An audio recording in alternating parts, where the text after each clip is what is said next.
What has touched you the most? How the system was able to just support all of us who were having a difficult time to feel that there was a space to be fully heard. Whether everybody was joining or not, like key people we really wanted to be there weren't always there.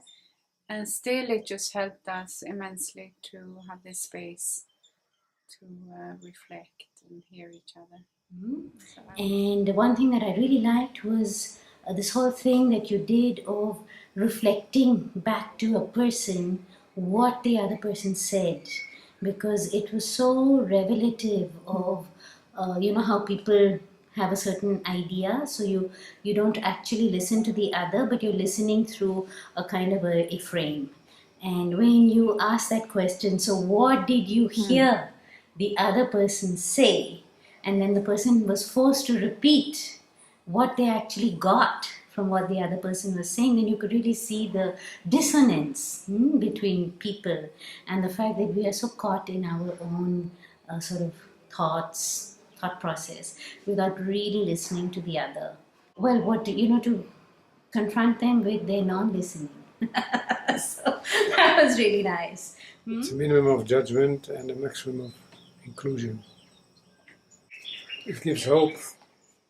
My experience with restorative circles has been actually quite excellent, I would say, because I discovered things about myself and how I come across to other people. And also, I learned about other people things I had no idea about. It's the depth at which we can go and how we can relate at another level and get away from the superficial conversations and the chat that we have from day to day. Because I still remember the good connection that was there with the person who was speaking the truth. And even that truth that was told to me was that what I did was wrong. And I could hear that. And I love that person much more. So I believe restorative circle is a space for truth. This is also very nice about the restorative circle, that there is no obligation.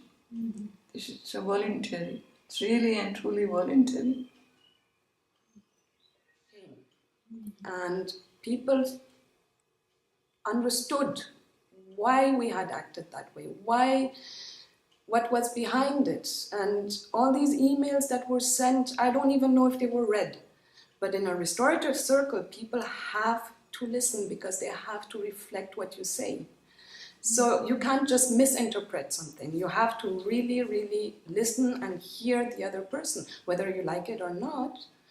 But yeah, and that was really powerful. And some people completely switched after that first circle and really understood us. And it was beautiful. And there was a movement and there was change. And for us, it was really a healing and beautiful experience. And there could be a lot of people sitting around you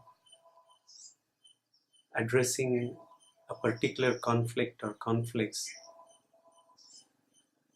and still hold the space to go through the struggle, to be vulnerable, to have the opportunity to realize things along the way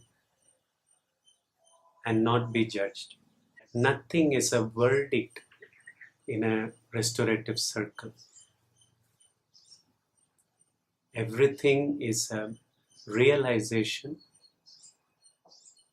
and an understanding of the complexity of the human nature itself, which often leads to deeper realizations of triggers and emotions and why we say and act the way we do. I saw some people change, opening up towards the opposite side, which was quite miraculous. Listening to others' experiences and their struggle, it really made me to think twice before I talked. And I felt really happy to be listened also. I mean, RC gave me confidence to speak up, in a group and say, what I thought was right. I think the goodwill of the participants and the way it was organized, so it was not chaotic or confused, so that was well done, well organized, and then because of that the participants behaved accordingly, and that was in that sense a very positive experience. About it. One of the things that I think is so great is that everyone in the circle is self-empowered. And I watched the individuals in the circle be a little bit freaked out about that. Like they want you to facilitate, want someone to kind of take charge. I see people raise their hands. For some people, it was a little bit uncomfortable, but then when they started to feel it and experience it, that self-empowerment, they start to embody that self-empowerment, that self-responsibility. And I feel that we really need more and more self-responsibility in the world. So obviously in Oroville, in ourselves. The other aspect that has a lot of meaning for me is no blame. There was an act, something happened that hurt people or confused people. There's really an opportunity to meet the person kind of separate from that action. In my experience, it's created a space where you're invited to not think about right and wrong and good and bad and judgment and the fact that you try to, hopefully really you sincerely come to the circle and you try to understand, like, what's that person's reality? What has meaning for them? What do they value? I mean, it takes a lot. Individuals have to come and try to move out of their judgment or their fear or their hurt. But I believe that if the space is held well, that happens. There's something spontaneously, like deep inside, it's almost like deep inside the soul wants to connect and understand, even though they're hurt or they're pissed or they're afraid or something.